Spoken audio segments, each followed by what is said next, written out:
Hey guys, hey Tara, welcome to the channel. Thank you for coming. This is Never a Dull Moment, and this is Tara. Is it Ransfer? Ransfer. Okay, I just wanted to make sure I said that right. My last name is Blythe. Not everybody can pronounce that properly, so I didn't Right. want to, butcher the name. You have done me the pleasure of being on the pilot episode of our interview series. We thank you. You are going to help us learn a lot today. You're going to help our audience learn a lot about knives and what it's like to be a knife shop owner. So, for those of you guys watching, some of you are new to Tara. I'm still new to Tara. I know her from some forums on Facebook, and people are there to share knowledge. And I have to say that I have loved her being there because not only is she knowledgeable, but she holds your hand a little bit, and she's gentle on those who need you to be gentle on. So we just appreciate you. If you didn't know it, we just want to say we appreciate you in the knife forum. So thank you for coming to the channel. Thank So you own a store in California, which is just south of San Francisco. And I'm going to say this right, Mateo? San Mateo. Okay, San Mateo. Now, for those of us who are geographically not aware, is that like just off the beaten path from San Francisco, like down the street, or significant distance? So actually, we're about 7 miles from the San Francisco International Airport and about 27 miles from downtown San Francisco. So that means you cater all of your services. You cater to San Francisco.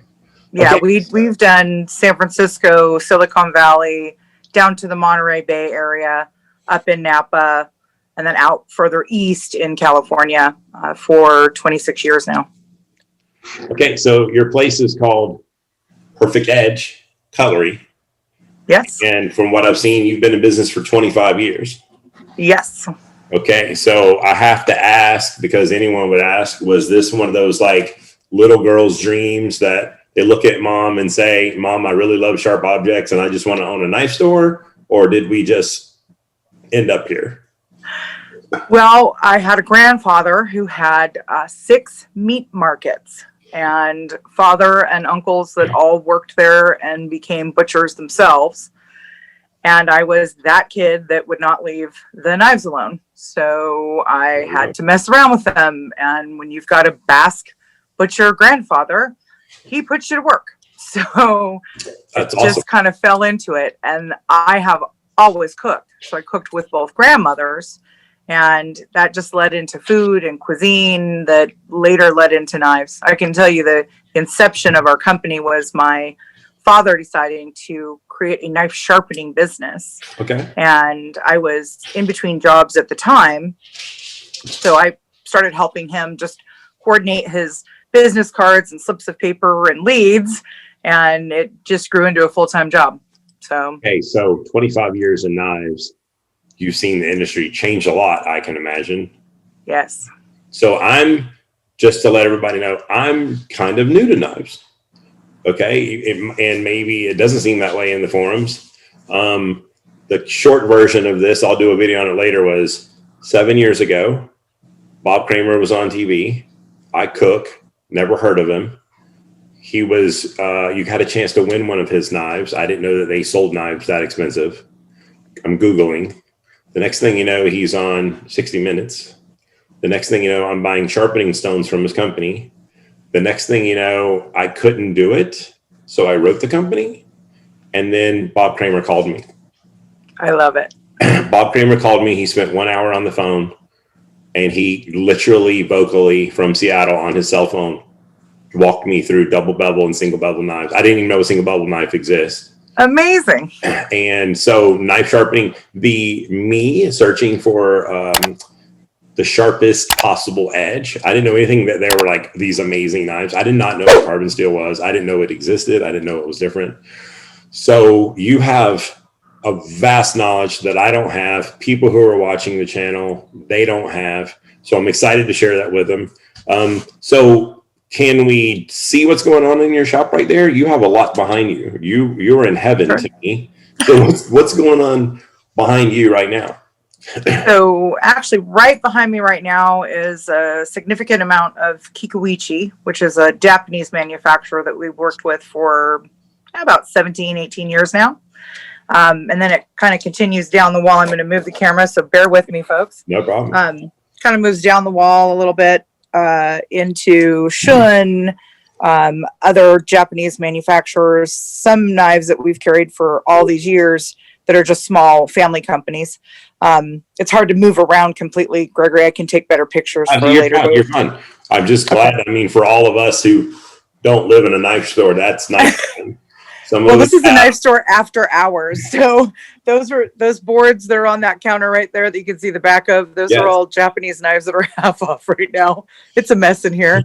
But I have a wall. Wow. There's Wusthof, Dexter Russell, lots of other brands. And then, sorry to move the camera so fast, folks. No, but then all the way on that side is more knives. So wow. We're just a knife shop. And I've never really been in one of those. So for those of you guys who are watching the channel and you're in major cities, you guys have the opportunity, if you didn't know, to go into your local knife shop. Your owner, the purveyor of the store, is going to help educate you mostly probably on what they have. Of course, it would be their goal to share with you what they personally are selling, and they have a reason, so we're going to get into that, because in the knife world, for those of you who are starting out, I'm getting ready to put a video out, which is what is a nice knife. And I have everything in front of me, from a $12 KitchenAid knife from TJ Maxx that I sharpened, all the way up to a $700 Fujiwara, and so to say, like, why, what are the different dollar amounts? You carry Shun, and that was my first nice knife. I still have them all. I still think the world of them. There are people who think they're a little bit on the brittle side. And I think that has a lot to do with learning how to use the knife. So before we go off on a tangent and everything, can we just talk about the brands that you personally carry? Because I know so let's just let everybody know, in case they're watching and they don't know what you carry. Let's just go ahead and tell them that. Perfect. So the first knife line that we bought was Victorinox. It was the common, most used knife in the kitchens for beginners, and we've always catered very much. I mean, that's like what we see in restaurants. It is, yeah. Okay. In the West Coast, you usually see Victorinox. Okay. On the East Coast, you generally begin with Dexter Russell, and they're comparable knives. It's just kind of dominated by the middle of the country. One goes one way, one goes the other. We were familiar with them because they produced the R.H. Forshner butcher's knives, which is what my grandfather used and the bin that trained him used. They were carbon at that time, though. Now they've become stainless. So started with Victorinox. Next line was four-star Elephant Sabatier's antiques that we would find and refurbish. And then some from Cherisard. And then we started with Wusthof, which led to, obviously, Zwilling, at the time always referred to as Hinkles. Then we began making a knife line in Portugal for prep knives, much like the Victorinox. Okay. And let's see, so probably the first Japanese knife line I did was actually Hattori. So I started selling Japanese knives in 2001. And I would say 90% of my customers would not even touch them, including professional chefs, unless they had trained. I talk about Japanese knives. It just seems as foreign as it sounds.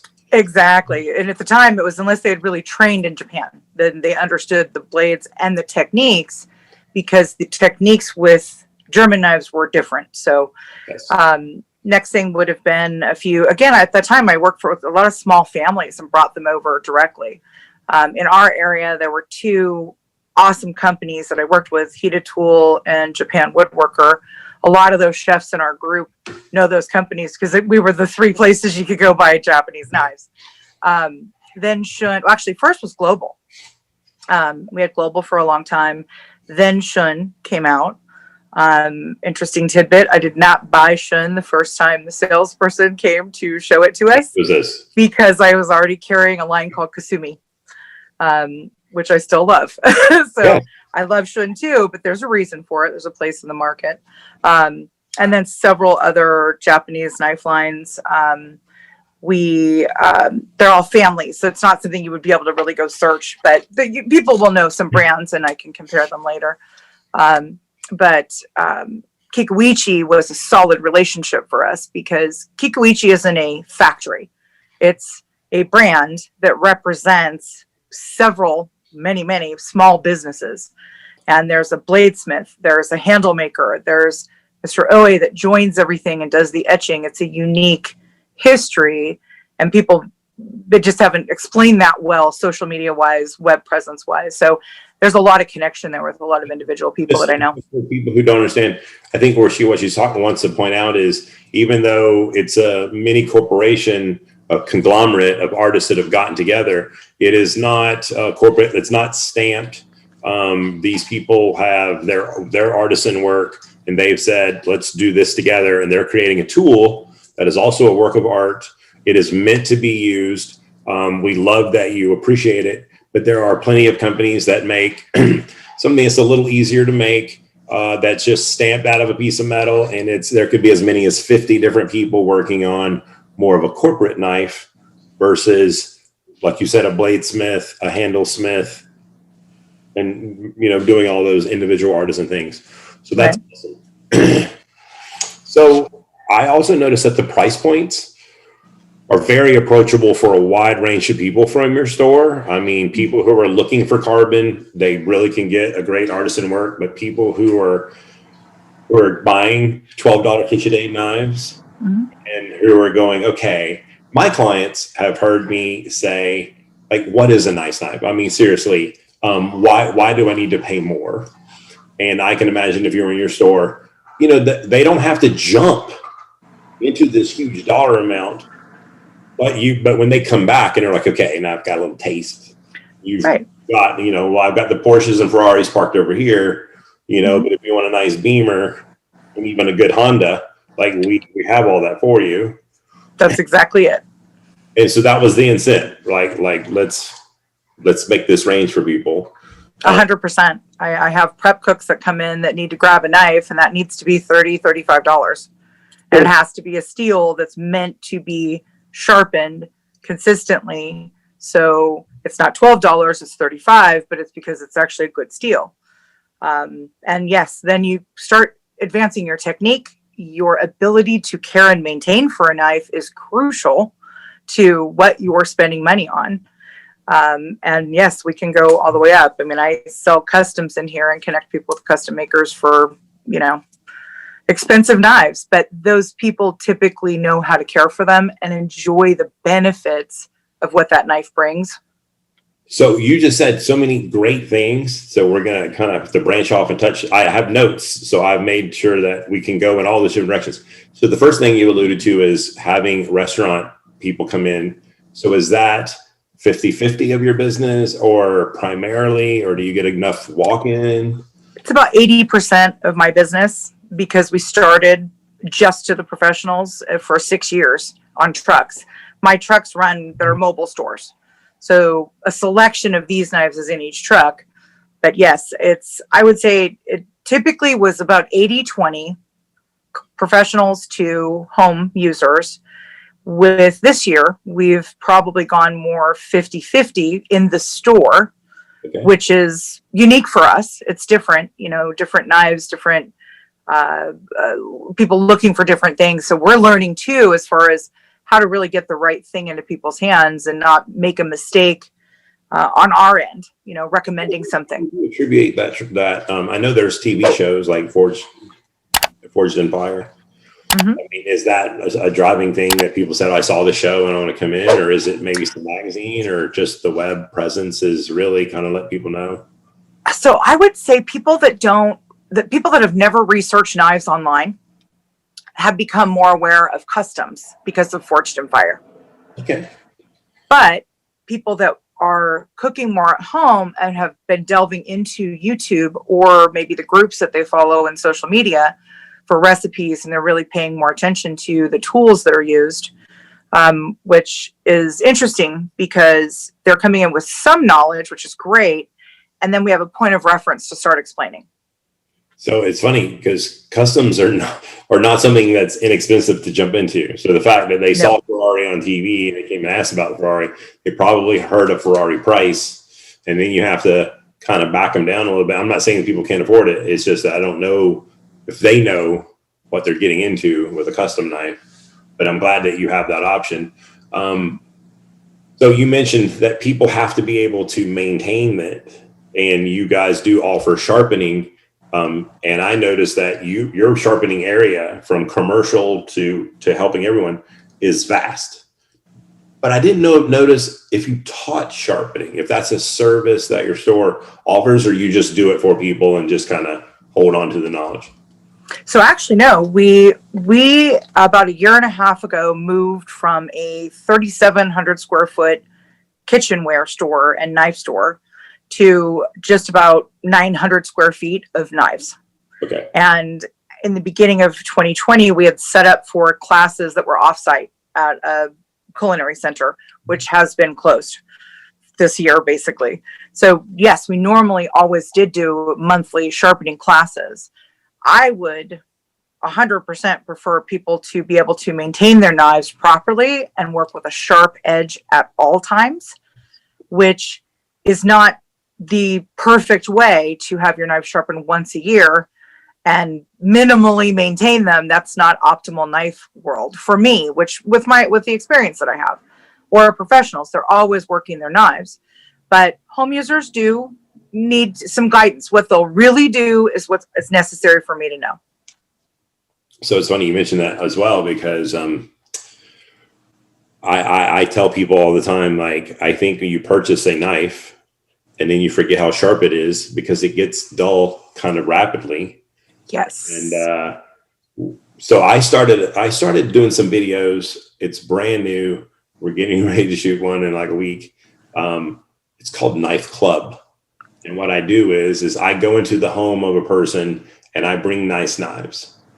And I ask them, I'm just going to be like, hey, we're all here with my friend David, who I'm going to be doing next week.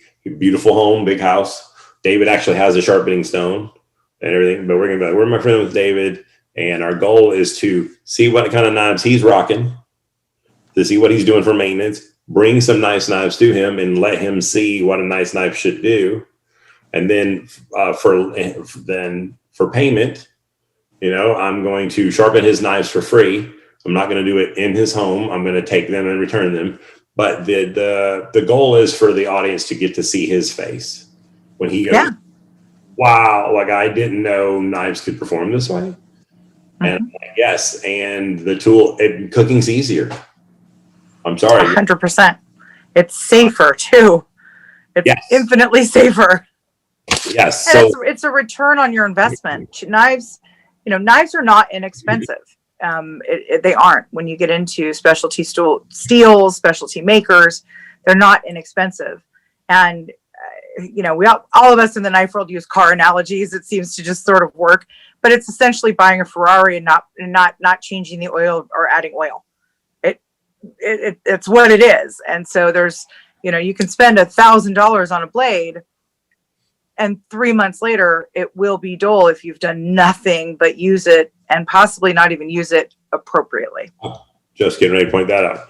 So one of the things that, I asked some different people some questions that we wanted to ask you. So I got feedback coming over there. And so I'm going to be all over the place a little bit with these questions. But so are you, because you just downsized in the physical space, but I think your company's quite big because of the area. So are you headed in the direction now that you want to be, especially in the virus era that we're living in, or do you actually see yourself growing more, or we're just kind of good and flowing right now? Actually, what I did is I kept all of the knives and added more and got rid of cookware, culinary uniforms, all tools and gadgets. I was once a full commercial kitchen supply. Okay, I've been in those. And got rid of all of it except the knives. And I am very happy with that. The interesting part of what my business was in 2001 when we opened on actually 9/11 was our first day. Wow. Yes. That was Their Food Network was huge and quite frankly good. And yes. there was cooking training happening 12 straight hours a day. And people would walk into the store and know what a mandolin was, know what a julienne peeler was, knew these things because they were absorbing it. Then as the years have progressed, like all things change, we got into competition shows and there's less information and things. So for me, knives was always my, I'm like officially a knife nerd. We've all overused that term, but it's true. I love knives. Even if I don't comment on a comment in the forums, I see you say PM me or call me, or your guidance and tutelage even goes outside the realm. You try to offer your services. That's, I own a store, I sell these things. At the same time, I haven't known you to not help someone, even if it's something that you don't sell. Oh, absolutely. You just live in there. You're helpful. We grow because of you. You have a bright personality that, really kind of keeps some of these guys whose tensions are high in the forums. And if you guys are watching, you get in a knife forum, there is some testosterone that's going to be there. People are very proud of the things they purchased. You also have a lot of people. I find that the trend in the forums is people get money in their pocket and it's burning a hole. And they don't necessarily make the best decisions long term. So I would like to see them invest in works of art. If you don't have a nice knife, and I tell them, you offer Shun. I tell them, Shun's a great knife. I literally just did that day. I'm like, Shun is a great knife. Most of them have started off there. If you haven't felt the Japanese handle, I gave 5 knives to a client who's in the market. Okay. And I'm even going to tell her about you and say, call this lady. Here's her number. She'll literally talk to you. She can even, FaceTime you or whatever. They have not made their purchase, but they were just dead set. I'm German handle. I'm German everything. So I gave them 5 Shun, a Nakiri, Chef, Sentoku, pairing, utility, everything. And they were like, I would have never imagined that the Japanese handle would be my favorite. And they did. And so if you guys are watching and you're new to knives and you see the Japanese handle, I think that you think that they just didn't put a lot of thought into that. But if you really pay more attention, there's little nooks and crannies that are very subtle. We call them D shapes. There's some design. The Japanese are good designers and they didn't overlook that. You just have to put it in your hand and go like, wow, right. And there's balance. So let's see what we got going on here. So let's talk about perfect edge cutlery. Sure. You personally, your company manufactures knives. Yes. Okay. So you're designing them, you're making them, someone's making them for you. And then so what we do is our first line was in the very early 2000s, which was the prep line I was talking about. Yeah. We make that in Portugal. So it's been a long time now. And when we say we design knives, what we do is we dial in how thick the blade is, what geometry of that blade, what's the edge angle, what's the taper, how is that handle set up, what handle material, what size handle. It's a lot easier now these days with 3D printers, let me tell you. Okay, wow. Wow, I didn't even consider that. You're in your office and then you 3D print it and you feel it before you make it. This is amazing. Right. Wow. Yeah. So that first line we did with essentially the kind of common basic German steel that is out there, and almost every factory in every country that produces knives has that German steel recipe. It's the common one. The next line we did was in about 2006, and we did that in Solingen. Right there with Wüsthof, right there with Hinkles. I worked for Wüsthof in the late 90s, right before we opened the store. So had some great connections in that area.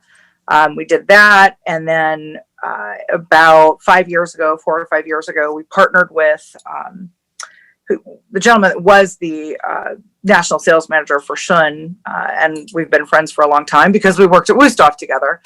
We partnered together and created Dragon. And the company is actually Apogee. You carry, for those of you who don't know. Dragon. Dragon's line. Right.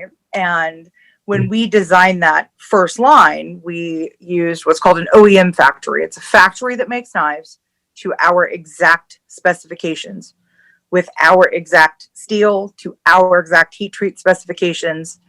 And that factory was the XL at the time. So it's interesting because you see me in the groups always kind of dealing with everybody thinking Dragon was a XL product when it absolutely was not. They were our OEM factory, period. Okay. So that line has extended now into 5 options. We make knives for other knife companies as well, design them, make them. So there's large companies out there that are carrying knives that we help make and do and control that process. I would have so never, we're a knife manufacturer. Now, this is not readily available knowledge for people who know you. I mean, we might think, oh, it's cool. There's a lady in the thing and she owns a knife store. But like, I mean, you have been knives your whole life, literally your whole life. Yeah, from 24 on, pretty much. And professionally driven. You know, my business is to professionals, so it trickles down into home use. Yes. But professionals, you know, so we laugh about the knife groups and the testosterone. That's been my world all these years because it's the kitchen world. So I love having it in knife collectors and people that are getting into knives now. It's really fun for me. It's energizing for me. I reached out early on to you and was like, I'm so excited that you're doing this. Yeah, and because I love my industry. We actually kind of keep up just in our lives and see that, you know, we have family, we have other things going on. I mean, we love knives and it's a dominant thing, but there is, you know, for those knife nerds who are watching, there is more. You know, my wife laughs because I show her the guys talking about like, hey, don't say anything to my wife. You know, I'm opening, and my wife was like, yeah. I mean, because she, you know, she goes, look, I mean, since Christmas of last year, there's like 14 knives in the drawer. So, you know, how does 14 artisan knives just end up in your home? You know, so a couple of those are what those of us in the knife world also call unicorns. So I have some. You're a lucky guy, absolutely. Oh yeah, no, she is a unicorn. She is a unicorn, and I'm still walking and talking. So I have. That's amazing. Yeah.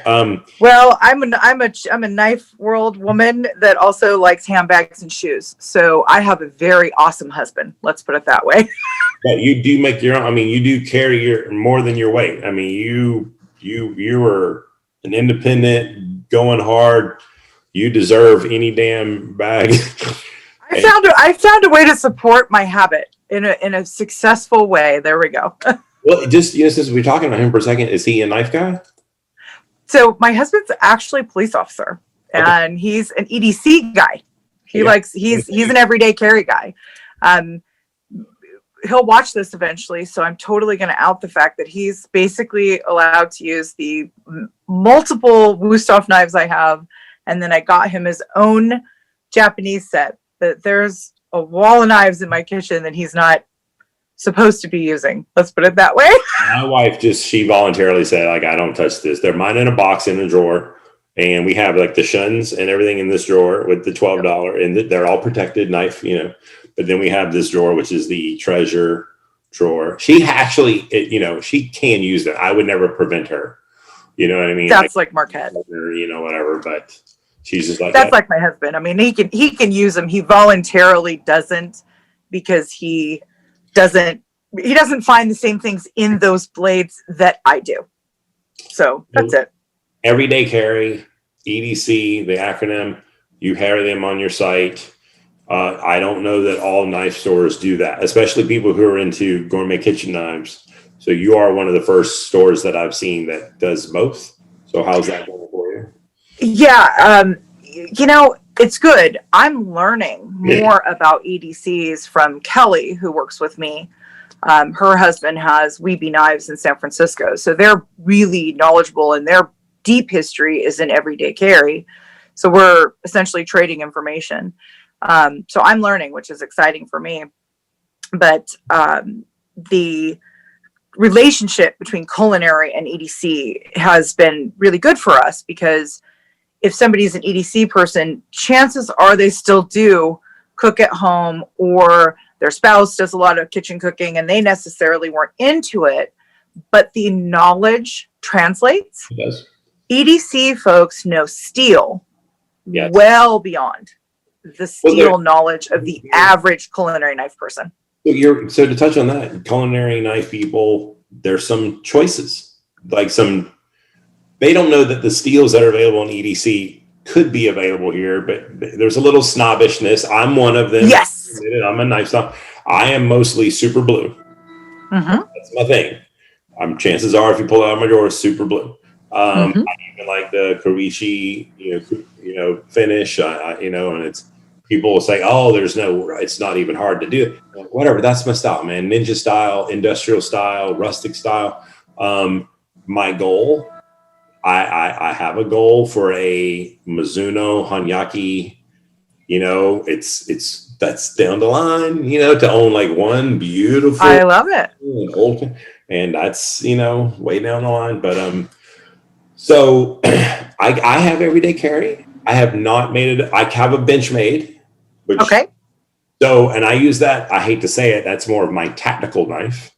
Yeah. So I had a SWAT trainer just say, it opens so quietly. It's oiled nice, and you just a little flick, and that thing is just like up and use, and you literally just push on the metal, and it's just down. I mean, it's so fast. I have a Recon 1. It was Cold Steel. It was a Navy SEAL. Right. It was on. Yeah, I know Cold Steel. Box, everything. If it's a tree, if you needed to step on it, that's what it's used for. So these everyday carry people are their own breed. Yes. And I'm learning them. And so I'm going to the Blade Show in June in Atlanta. So I think there's going to be probably more EDC going on at the Blade Show than, I don't know. This is going to be my first. So, this year, of course, didn't happen So I read that last year. It's about 70-30. I would say between everyday carry and 70% everyday carry, 30% culinary. Okay.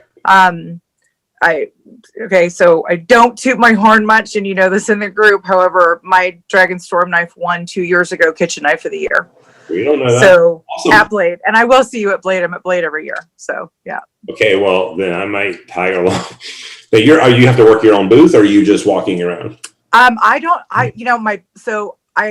possibly have a booth. I was thinking about just walking this year, and I do walk and work the booth, but I haven't decided if I'm going to do a booth this year or if I'm going to kind of use this year as a transition period, just because it's just been such a crazy 2020. I'll see how 2021 rolls. Are you the only one going out? Is your husband making a trip of it? My husband's usually there more for fun. My dad is usually there, and it's a family business. So it's been my dad and I. My stepmom was part of it for years. She's retired now. So we're all there. And then of course it's a big party for those of us that all know each other that hang out there. This wonderful person, and she's going to teach me the ropes. So I live 6 hours away. I'm driving. So I'll be the guy with the car in case you need to go somewhere. Okay. So if it's like, hey, let's go eat, jump in the car, we'll go do that. And we'll get to know. Well, I'll drag you back to my family. I got family right in Atlanta. So we'll drag back and have some home cooked throwdown. Oh yeah. So my wife's not coming. So I would like her to, but so let's get into Sharpening Supplies. I know you do all this for people. You were teaching, so you do all for Sharpening Supplies. Is something that's yeah, absolutely. We always have both for what a commercial kitchen needs to keep on hand for their staff, and then also we've just expanded that as people have gotten into it and more interested. So let's see. For years, I've sold King products. Which are kind of this great starter, they kind of offer a little bit of everything, which is great. Shapton. But I do see that commonly said that it's less expensive, but everyone has enjoyed that. It's still a good product. It is, and it's a great starter place. What they're telling me? Say again? It wears out a little faster? It does. It wears quickly. You have to flatten it a lot, but it's also, for the price point, it's not very expensive, and you have to do a little more maintenance, but you get good performance out of it. And as you build your skill level, it makes sense to start growing into Shapton or into glass if you want to go real fast and not have to soak and everything, or all the way into naturals. And to me, sharpening is just as much a skill as knife skills are. And So I consider myself a sharpener before a knife collector. Knife collector is second. I noticed that I'm a better sharpener for having had better knives. correct. Or, the better the steel kind of makes you look good, but there's still touch and technique. And like anything in life, even a good cook, if you do something repetitively, if you're paying attention, you will get better over time. So Absolutely. and I can't imagine a person actually leaving the store with a new good knife and not leaving with the other accessories that it would take to maintain the knife. So I'm glad that they can get the whole thing and not necessarily break the bank and get started at your place. So Right. if you are new to knives and you give Tara a call, even though she's on the West Coast, you flip to anywhere. Yeah. And so they have a wide variety to get you started. They even have a knife sharpening service. So I'm sure if you didn't want to do it, you could send it off. Is that something that you do? They have mailing. Oh, absolutely. A lot of times, I will happily do that. A lot of times, though, I will help you find some place that's local to you. It's a good relationship. I'm happy to do it, but I'm kind of old school in so much as I don't really ship my knives very many places because if they're gone, they're gone, and it freaks me out. So I'm happy to do it. It's not that it's terrible to do. It's just there's a lot of local people that can help you take care of your knives, and I like my local business. I like my connection to my community, and I think sharpeners elsewhere are able to do that as well. And we have sharpeners that my dad has trained that work on our equipment all over the country. So I can help you find one of them. I can also help you find some other local places. So I'm not going to make this interview like running forever, even though I think we could talk forever. So some definite things that I want to get in. I'll just kind of say a bunch and then we can come back to it. The one, how big is your personal collection? 2, what is your favorite? 3, what would be the knife you wish you never sold? That was like a big one. I was like, oh, what a good question. So, ask them, what is a knife they wish they had never gotten rid of that they're like, oh, I should have never. And then the only other thing I personally, there's definitely some more questions. The only other thing I wanted to know is the steel for your company. So maybe you want to start with that first, just to finish up. I'm carbon steel, and I got my first powdered steel knife, being an R2, and so I definitely am new to that because you have the combination of a great edge, and then it's stainless.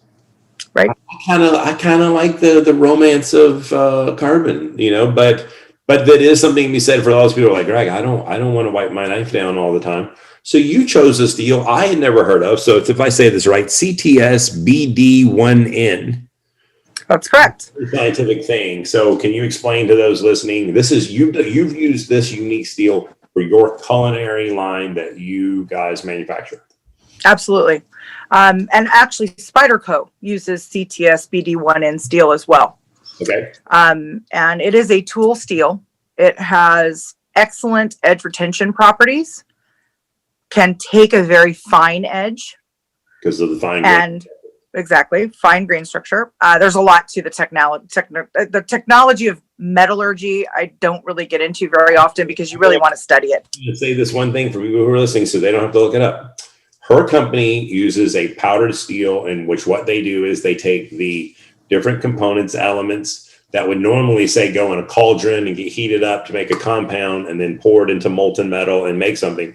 They freeze the elements. And because of the molecules shrinking down, being frozen with liquid nitrogen, they actually become finer. They press them into metal.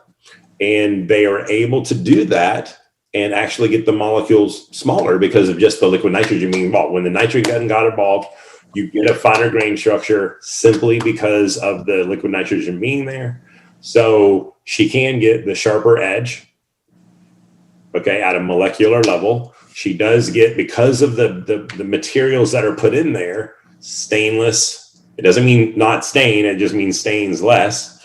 But then she talked about certain components are in there as well to give her the tool steel hardness and edge retention. So you kind of really did a hodgepodge and got everything covered. We wanted a performance blade for the commercial industry that would require less sharpening, less frequent sharpening, and take as fine an edge as somebody wants, or as durable or robust an edge as somebody prefers, with an American-made steel. And we found that with Carpenter Technologies. And we have not been unhappy ever with the performance of it. There are things that steel does not do. You and I are super blue people. Big difference. But it's our intention with the knife is the commercial industry, home industry, where the knife is durable. It takes an excellent edge. It'll take an even better edge if your sharpening skills are on point or you want to push it. And the edge retention is superior to most of the common manufactured knife steels at this point. And then I have it sent to 3 different countries to make knives. And I'm happy. I'm very happy with it being American steel. If people would be interested in paying the price point for a knife handmade or even manufacturer made in the United States, we would be doing that too. It's not easy to do. So yeah, correct. When I look up even just artisans, there's a couple of guys that I'm going to be interviewing, and one is an American, and Carlos Pina is in the forums, and they don't have the ability to make a lot of knives in a year, so the price point is really high. It's beautiful works of art. I think you've got to be doing this for a while and really want a collectible. So for the industry that you talk about, I sharpen the knives for a gentleman who is the head of the Culinary Institute. He's a 6-time gold medalist. He's a culinary judge. He's won 1 million competitions. I've seen him win 1 million. And so when he gave me 15 knives to sharpen, Shun was in there.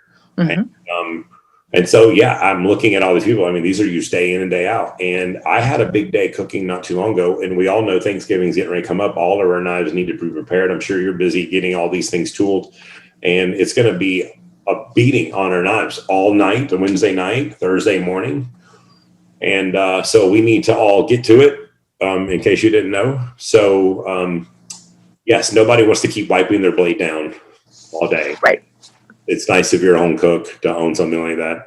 So let's get into your knife collection personally. You have a big collection behind you, but you own at home, you said, a wall. Yeah. So at last count, I personally had 387 knives. Okay. And the problem is that I go to knife stores everywhere I go. Every city I'm in, if there is a knife store within an hour and a half drive, I go to it. And it's for business. And it's also because I buy knives. I find something that somebody found that I haven't seen yet, or somebody has something that I, for whatever reason, don't sell. And there's lots of reasons for those things. And so there's knives I like that I don't sell. There's, but I buy knives. I just bought a knife at Portland Knife House last year when I was up there. And now I sell that maker's knives just because I made sure it was okay with Portland Knife House. I contacted the maker, but I fell in love with this crazy, rustic, wild carbon knife. And I'm a sucker for carbon. I appreciate everything that stainless brings to the world. I grew up on carbon. I love patina. I like the way carbon works for me. I like that I can nerd out and sharpen when I feel like it. So I have a preference, but my preference doesn't make the other one bad. It's just a preference. Okay. And I'm learning patina that I was like, it's not pretty anymore. And it's its own beauty. And I haven't learned forced patinas. I think that's a show that I'm going to do is, hey, we're going to do one of these on one of the expensive knives. And I'm sacrificing my knife to do something I don't necessarily want to do. So I'll probably be quizzing you about that instead of just the guys involved. We'll talk about that. So another one was the knife you wish you didn't sell.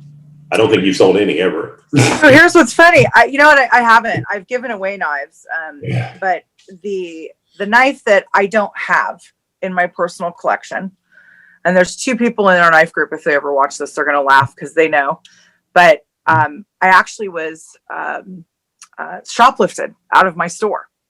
And it was a Hattori 240 millimeter chef's knife, Ghetto.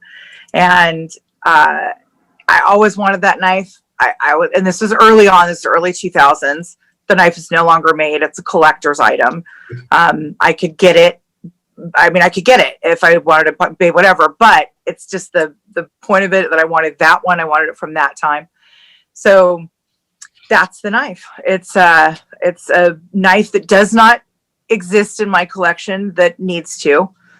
Somebody someday will find that knife for me and send it to me, and I will be so happy because I just don't want to get it for myself. I just want it to somehow come to me magically.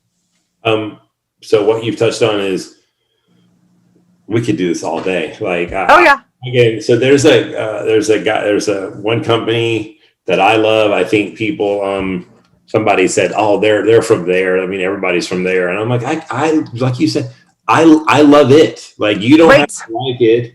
You know, there's one, the Mizuno and Hanyaki. So I'm like, I mean, this is a samurai company. So you respect the heritage, and then you see it's this mono steel. And then what that means, and then to have that company make that, to me, it's not a unicorn in the sense that anyone can go, if they have the money, and make this purchase. It's a unicorn that it's a little out of touch on a monetary level. It's going to stay there for a while. But yeah, we all kind of look around and, for those of you who are listening, you don't know this. I have my rules. Everyone collects a different way. So my goal, a weird goal, my goal is to own one of every knife shape at every size, never have a second one. So I will always only have one 240 millimeter Giotto. And wow, that short circuits me. I have one 210 millimeter Giotto, and that is an Onryu AS Kuriji, whatever. I'm getting a 270 and a 300. I didn't know they made a 300 Giotto, but Mizuno makes one. But there'll be a Kuritsuke at a 270, a 240, a 210. I have a Bunka at 170. I have a 180. I don't really care about a Kobunka. I might if I run out of shapes, then I'm like, I'll get a Kobunka. I never wanted to own a Santoku ever. But when I searched the world for Shigefusa, I'm going to say the name right, Shigefusa. I want to say Fusia, Shigefusa. I found a little shop in Sweden that had their lower line, but I'm like, I own a Shig. Like, it doesn't matter. I own one. I caught a unicorn. Yay me. And but so the Mizuno comes in 180. So the 180 millimeter Santoku Hanyaki Mizuno, right? An ebony handle. Oh, is I'm a sucker for ebony. A price point that's over there, but it will satisfy my 180 millimeter Santoku spot and everything. So, but you can imagine the knife wall will be pretty big. I mean, if I have, absolutely, that's a beautiful way to collect too. Yeah, I got one of everything. I'm good. So, I don't know if there's any more questions. I've got a sheet. I'm for you guys looking at me like, yes, I have cheat sheet. I want to make sure that I know I've got questions that she's already answered. It was like she has Germans and Japanese knives. Which ones outsell? Does German still outsell? California is interesting. So California, Chicago, basically LA, San Francisco, Chicago, New York, in the United States, and Florida actually also, but kind of collectively. And there are other areas, Seattle, I shouldn't avoid Seattle, but Seattle is unique because they have a lot of knife makers up there. So a lot of Seattle chefs are already in the custom world and have been 10 years ahead of the rest of us. But in those areas, Japanese knives sell beyond what German knives sell. Everywhere else, it's still German knives. And there's a reason for that. So, and I own, I have a knife block of Wusthof and Hinkle, and I do, and they have their place, and I respect them, and they definitely get people launched. Absolutely. They have flex, and they're tough. That is sorry, I interrupt you. It is a very forgiving blade. It is user-friendly and forgiving. And there's nothing wrong with that for somebody that's beginning their knife journey. Because when you get into some Japanese knives and you make an error in judgment of what that knife is supposed to be able to do, you don't have, there's not a warranty against the knife breaking when you don't know what you're doing. So I haven't shared this with the knife group. I haven't shared this with you. I think I might actually have. So I want to ask you to ask a question. I have a guest that I'm going to be interviewing. And honestly, your interview is amazing. I'm so happy with this, guys. You know, I asked, she was there for me. We're learning from her. I'm learning from her. We are all in this together. I say that in the forums all the time.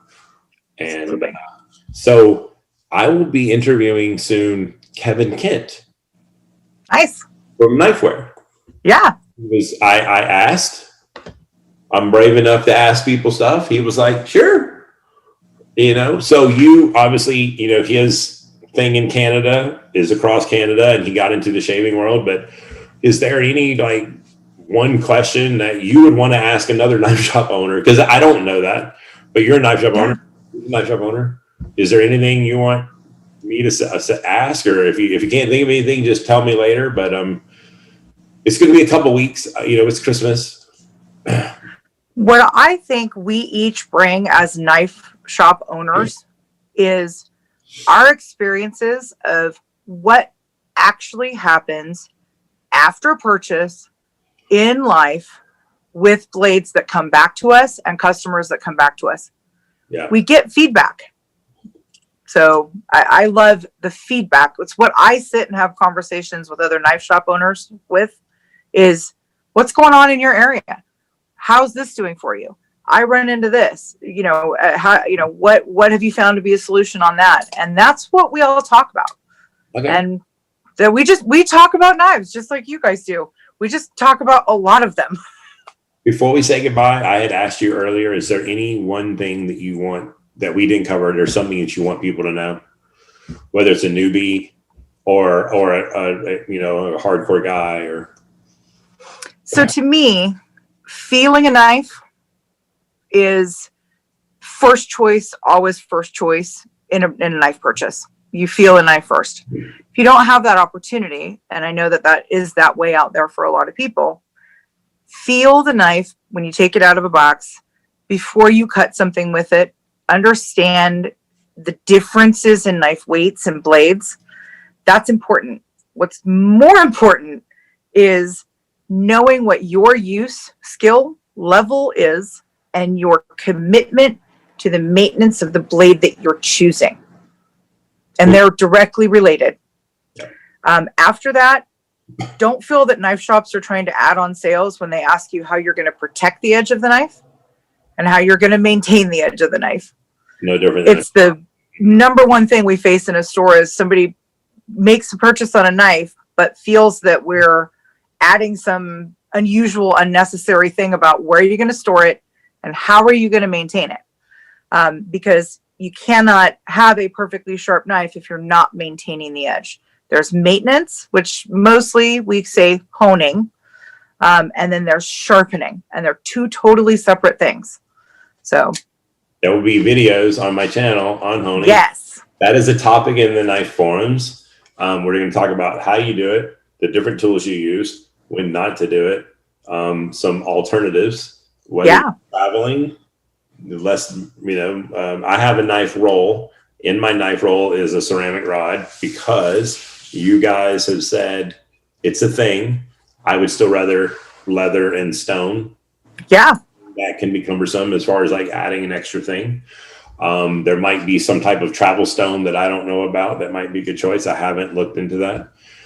But yes, we will get into videos of that. So we're going to say goodbye. And I want to say thank you. Guys, this is the first episode of many. Now that you've checked out this interview, I have several announcements then. So one, this is one of 3 knife store owner interviews that I have set up. There's a guy, this is West Coast. And we had a human being that is a great person outside of knives. Obviously, you can tell if you gave her a call, she would help you. She has a big selection, very right. Even if you're an EDC person, I am learning that. So that was great. We're going to be having Dustin, who we have all learned from, real sharp knife, and he's on the West Coast. I mean East Coast, and he is a different. I mean, it's a male. It's Buffalo, New York. He makes custom handles, so it's a whole. They're not. You can't even compare the two knife shops. Kevin Kent, we have coming up, a knife store owner. He has his own brand, Knifeware Canada. He has a shaving line as well. He's an author and such, so I'm excited to expand and get all these different things that you've shared with us. We have 2 knife makers, so I'm excited about them. They're custom knife makers. We have a 6-time, my friend Tom Mullally, he's a 6-time gold medalist chef who does judge culinary. He's actually coming to my home to be interviewed, and he's going to share with us knife skills that you should have, the reason that knife cuts are so important in cooking, what they would want to be used in a restaurant commercial setting. And so that'll be interesting. And then the last one, we have a Scott Gunn, who is a research scientist. He's always made products for other companies. He's now gotten into the world making his own product. He has released a diamond emulsion of his own. He has made it completely different than everybody else. I've got products they've already sent to me to test. So I'm super excited to be able to do that. This was the Pioneer, pilot episode. She made it awesome. You guys are awesome for checking this out. So if you find value in these videos, please hit the subscribe button. If you like what we're doing, tell us. Hit that like button, which tells YouTube you want to see more. It tells me. Please leave a comment. Comments help just so YouTube says, hey, there's stuff going on. But comments help me because we got to think of new ideas. I have like a list of 100 titles that we're making for you guys, and you guys never shock me with another new thing. Tara teaches me all the time in the forums, and I'm like, oh, make a note. So please leave comments. Be nice. I appreciate you. I love construction. There's a way to do it. We love you guys, and I will get back to you. I will wish you a happy Thanksgiving. You as well. Merry Christmas as well. I'll see you online, and I will make plans to see you in June in Atlanta at the Blade Show. 100%. So we're signing out. Thank you. Have a great night. Guys, wishing you never a dull moment. Bye. Thank you.